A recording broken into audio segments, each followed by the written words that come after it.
presented by DD Production House, Sakri.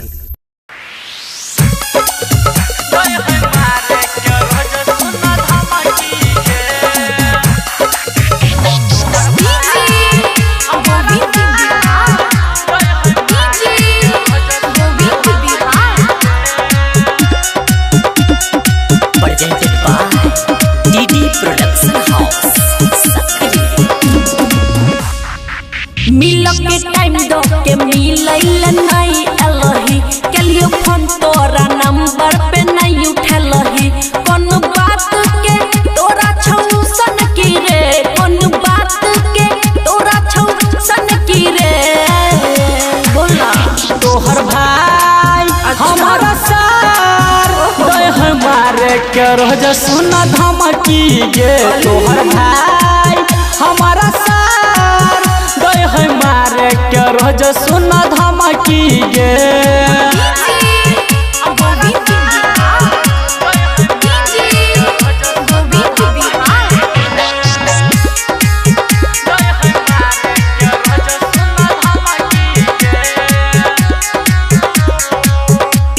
डर किया होई छौ हमर दिल तोरे पर मरै छौ बाबू सुन सुन जिंदगी रहतै त फिर प्यार होतै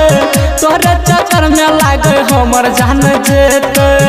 प्यार में होई छै देख नहीं एते फनकी रे प्यार में होई छै देख नहीं एते फनकी रे तोहर भाई हमारा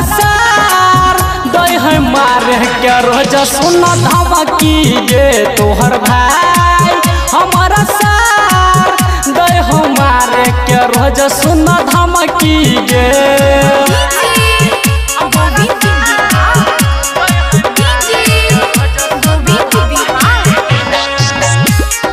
Presented by DD Production House, Sakri. भूला तू देवी कोना वादा कसम के कोना के छोड़ देवी अपन सनम के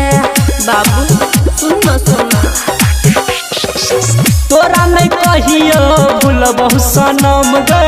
शादी रचब कहै छियौ कसम गे याद कर जे मारने रही कनखी रे याद कर जे मारने रही कनखी रे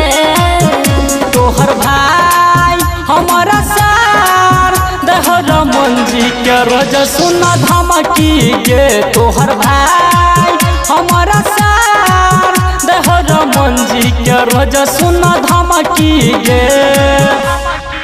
मिल के टाइम दो के मिलैल नहीं अलही कलियो फोन तोरा नंबर पे नहीं उठलही कौन बात के तोरा छौसन की रे कौन बात के तोरा छौसन की रे बोला तोहर भाई हमारा सार दे हमारे के रोज सुन धमकी गे तोहर भाई हमारा सार दे हमारे के रोज सुन धमकी गे।